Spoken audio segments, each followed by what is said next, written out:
What up, peeps? Welcome to another episode of Gross Pointe Bake, man. Where we gonna break down the grosses, the money-making aspect of this whole game. Whether it's movies, music, TV, whatever, we gonna break down butts and seats. You know what I'm saying? How many albums sold, how many eyeballs watching from home. That's what we doing on this show. And y'all know I'm a box office nerd. I don't like to say nerd. I'm a box office connoisseur, you know what I'm saying, or aficionado, something like that. And I know movie grosses. So within that, I wanted to know, I'm also black, and I like being black. I care about black people. I care about the black experience. So I wanted to know, who are the top grossing African-American directors of all time? I wanted to find out. So I wanted to crunch the numbers. Which African-American directors on the film tip, theatrically, is really bringing in them numbers, domestically and worldwide. Let's break down the top 10 African-American directors, man. I'm going to do another list later on about the top 10 movies directed by black filmmakers, but this one right here, I'm going to just see who is putting the most butts in the seats out here on a black director tip. African-American director tip. Okay, I'm going to say that again. All right, let's see. I want to know too, put this in the comments early. Who do you think will be number one? Just off the top of your head. Who do you think will be number one off the top of your head? Sabrina already knows, so I'm not going to ask her. Amir, who do you think it would be? Grossing wise? Yeah. I feel like it might be Spike. Spike Lee? I think so. Okay. Who you got? I'm going to go with my new girl, Ava DuVernay. Okay. I knew you was going to pick a woman, too. I felt it when you leaned forward. I was like, she going to pick a woman. We about to find out. All right. Let's get into it without further ado. Number 10, Jordan Peele. $350.9 million domestically. $508.3 million worldwide. Jordan Peele only has directed 2 movies. Keep that in mind. He's 2 movies in. He's already number 10 on the list. Just came in hot. Get Out. That movie just kept making money. It caught everybody off guard, and that was a movie you had to see. You know what I'm saying? That was a movie that was like, yo, Get Out. And I remember a funny story. My son Serene and I went to like a test group where we got paid to give our feedback on the Get Out trailer. So we were both in there. We were just, giving they were asking us questions about the trailer, and me and Serene was just like, yeah, we was chiming in. We got paid for that. I was like, yo, I can keep doing these. But that was the only one we ever did, man. Shoot. But Jordan Peele, man, coming out the gate this strong. Got an Academy Award for the screenplay for Get Out. You know what I'm saying? Us was equally successful to Get Out as far as money making. Crazy. Had a much bigger opening than Get Out, but that's neither here nor there. So Jordan Peele is number 10, $350.9 million. All right. Number 9, Keenan Ivory Wayans, $398.4 million at the U.S. box office. Keenan Ivory Wayans, man. You already know what the Wayans have done. They're like a comedy powerhouse in the game. He came out the gate with I'm Gonna Get You Sucker. And then he directed White Chicks and Lil Man and Low Down Dirty Shame. Scary Movie at one point was the highest grossing movie by a black director. That first Scary Movie. And then he did Scary Movie 2 as well. They weren't as funny once the Wayans left. And I'm not just saying that because they are my friends. But they weren't as funny as when the Wayans were there. It was just, I don't know what it was. It was just that brand of humor that was just funnier to me. Once the Wayans family left that whole franchise, it became more like Airplane-ish, but not as good as Airplane, if that makes any sense. It wasn't as good as The Naked Gun, but they were trying to go for that vibe, and it just didn't land, in my opinion. But they were still making money, though, so there's that. So Keenan Ivory Wayans, number 9. Number 8, Spike Lee, 426.2. So Amir's pick is number 8 on the list. 426.2 million. Now keep in mind, these numbers would look different if we adjust for inflation. Okay, I'm gonna get you sucker, low down dirty shame. They're gonna have different grosses if we adjust for the inflation. But that's gonna be a lot of work on my end. I ain't feel like doing for each individual film. I had to inflate. I folded up. I couldn't do all that. So I'm just going with the raw numbers because Malcolm X made about $48 million domestically, but that would equate to over $100 million if you adjust for inflation today. So, but I wasn't willing to do all that. And then when I was just doing Spike Lee by himself, just to see what the inflation would be, I typed in a calculation wrong, and then it just gave me a different total, and I didn't know how to undo that, and I was already like 12 films in, so I folded up on the whole process. So, you know what I'm saying? But Spike Lee, though, to me, he's one of my favorite directors, period, any race. His earlier films, his earlier track record of She's Gotta Have It, School Days, Do the Right Thing, Malcolm X, Crooklyn, Clockers, Mo Better Blues, Jungle Fever. He was on a roll when he first got started. And then once he hit Girl 6, it was just hit and miss city after that, in my opinion. And then he got his feet together again with The Inside Man, which is his highest grossing picture at the box office, starring Denzel Washington. A lot of people didn't even know that's a Spike Lee joint. But that made over $80 million domestically, and that was like his highest grossing film at that point in time. But shout out to Spike Lee. Number 7, John Singleton. $463.5 million at the domestic box office. John Singleton, he came out the gate swinging with Boys in the Hood. Boys in the Hood made over 50-something million at the box office. That's in 91 money. So that was a big hit. Nobody saw it coming. The budget was low. It made stars out of its leads. It was just fantastic. Well, Ice Cube was already a star, but now he's a movie star now. Boys in the Hood, critically acclaimed. I think it should have got Best Picture that year. I don't know what won Best Picture in 91, but I still feel like Boys in the Hood is the gold standard for hood movies. It still resonates today. Even the stuff Furious Styles was talking about in the middle of the hood still resonates now, especially with real estate, white flight, gentrification. None of that has changed. Masterpiece. And then, his movies were hit and miss at the box office after that. Some of his highest grossing joints were Shaft with Samuel L. Jackson, Four Brothers with Mark Wahlberg and Andre and Tyrese. And also, his highest grossing film is Too Fast, Too Furious, the second Fast and the Furious movie. Didn't have Vin Diesel, but it had Paul Walker and Tyrese. So John Singleton is number 7. Number 6, though, Malcolm D. Lee with $562.8 million. That's Spike Lee's cousin. They kept it in the family. We're getting closer, Amir. You know what I'm saying?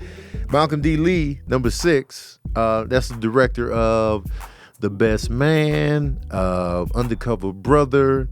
He has quite an extensive resume, and low-key he's under the radar. Like, you don't hear a lot about Malcolm D. Lee, and he's out here directing and putting up some numbers on the money tip. $562.8 million domestically. That's his total. His top films include Girls Trip, which did $115.1 million at the box office. He also directed Night School with Kevin Hart and Tiffany Haddish, and he directed the new Space Jam. So I don't know how y'all felt about the new Space Jam with LeBron. I didn't watch it, but I haven't been hearing good things.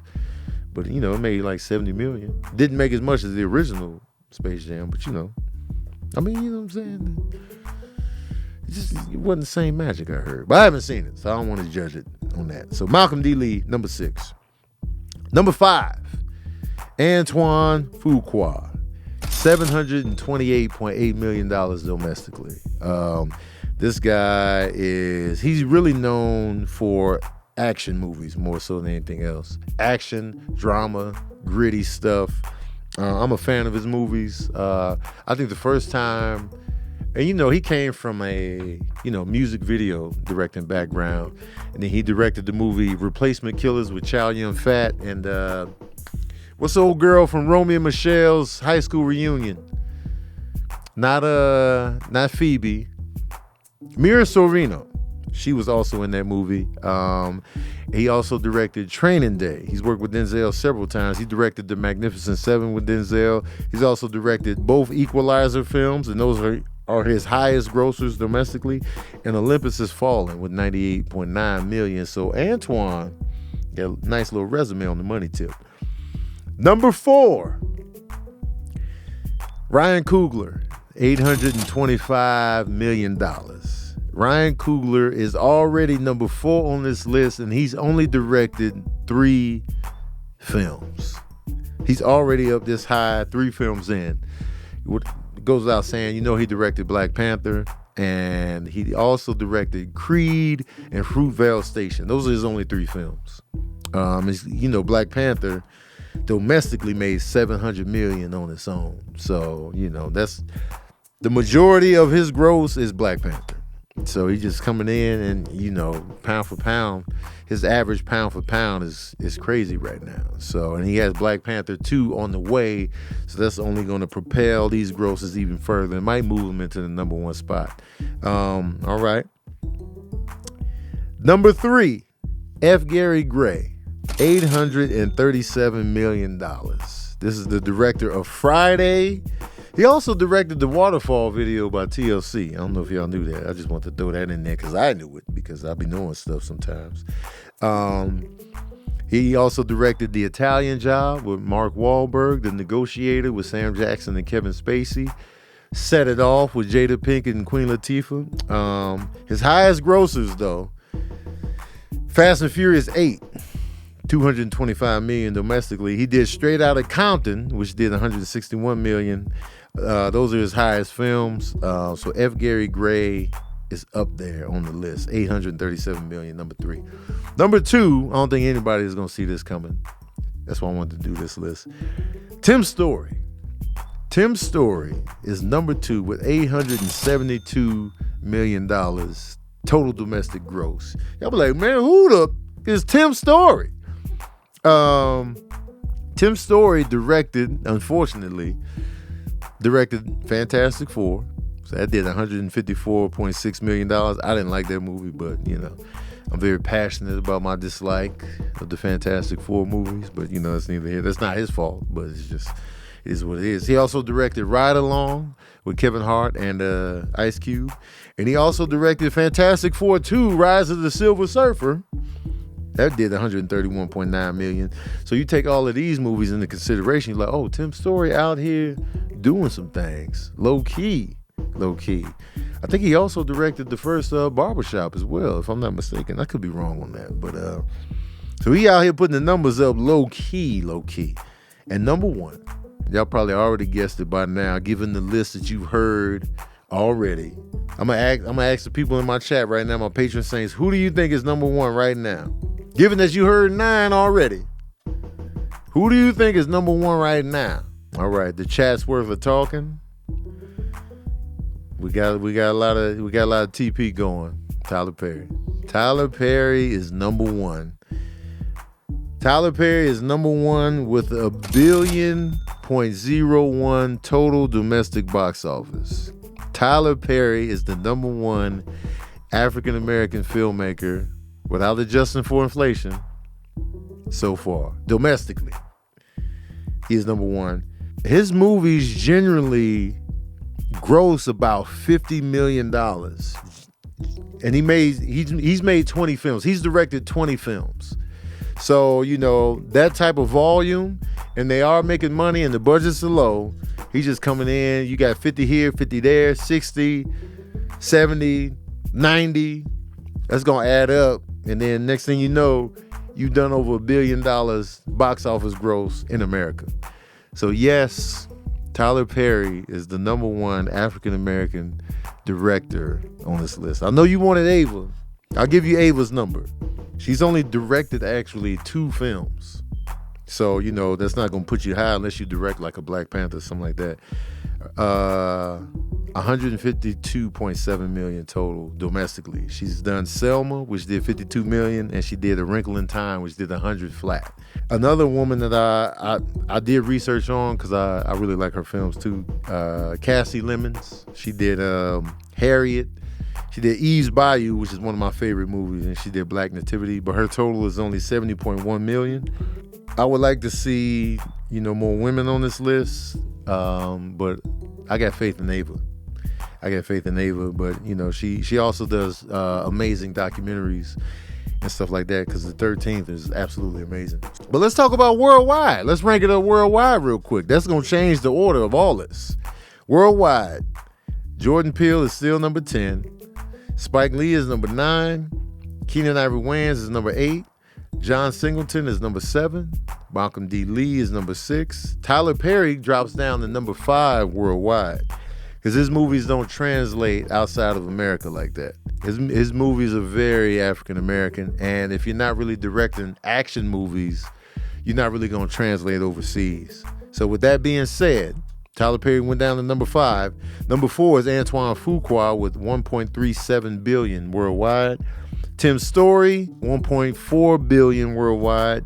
Ryan Coogler, 1.5 billion worldwide. And F. Gary Gray is number 1 with 2.2 billion worldwide. So in essence, if you really want to do this list, the worldwide is what we got to look at. And F. Gary Gray, worldwide, is the top African-American director, 2.2 billion.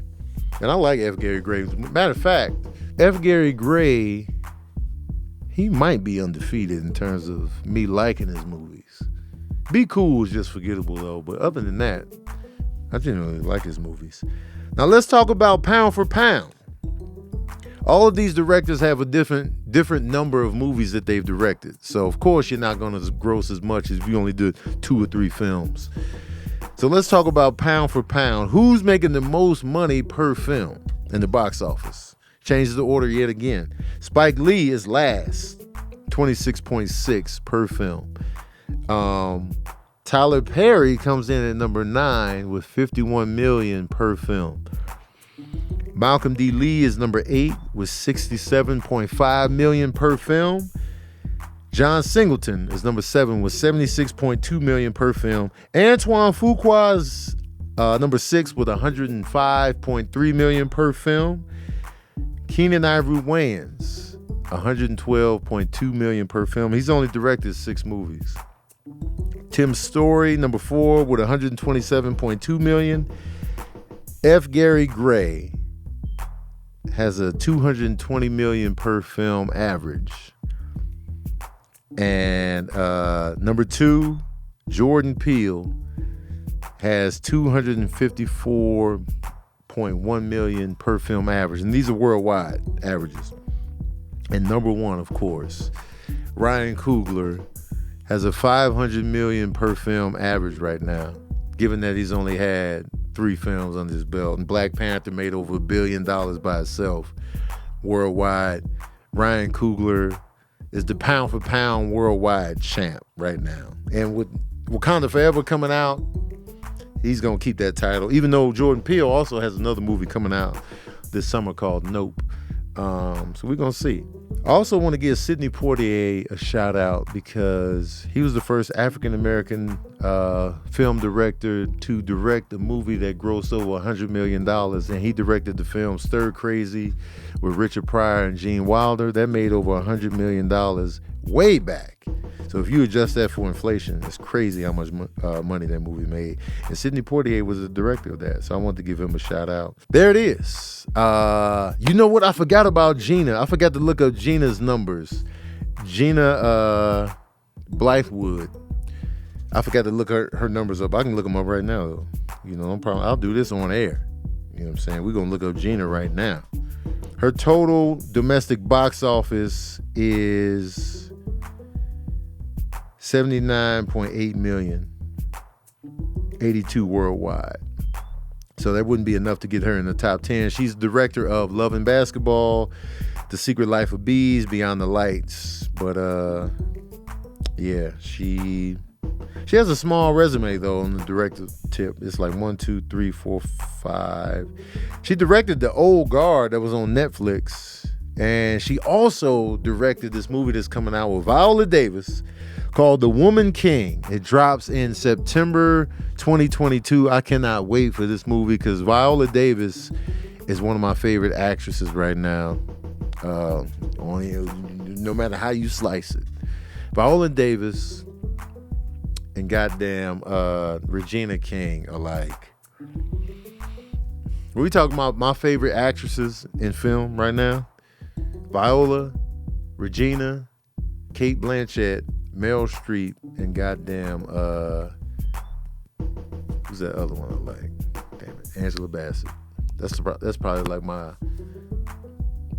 And I like Toni Collette too. That's probably like my favorite actresses right now. Anyway, were y'all surprised by the results? Did you know Tyler Perry was gonna be number one domestically? Who did you have in the number one spot? And be honest, don't be coming in here with the I already knew. And did you know who was gonna be number one worldwide? Did you already know that? And did you know Tim Story was gonna be that high on the list? Did you even know of Tim Story? Did you even know his name? Let me know. I want to know all that in the comments section below. Robert Townsend, he couldn't make the cut. It was certain directors I looked up, and I was like, they got to be in the top 10. So I looked up Forrest Whitaker, I looked up George Tillman Jr., I looked up Bill Duke, Denzel Washington, Lee Daniels, Sidney Poitier, and those are some of the directors I looked up. I looked up Chris Rock as well. I looked up the director of the new Candyman. Her name escapes me right now. And yeah, but not everybody's making the top 10. But we can revisit this list in another 10 years and see if anything changes and how it changes. But let me know who you thought was gonna be number one in the comment section below. Also, hit me up with other lists you would like to see me do on Gross Pointe Bake. We just doing the numbers here. We just doing the numbers, man. So putting the butts in the seats. Pound for pound, though, Ryan Coogler and Jordan Peele are looking damn good out here in these box office streets. Much continued success to those cats right there, man. Don't forget to like, share, and subscribe. And I'm out of here.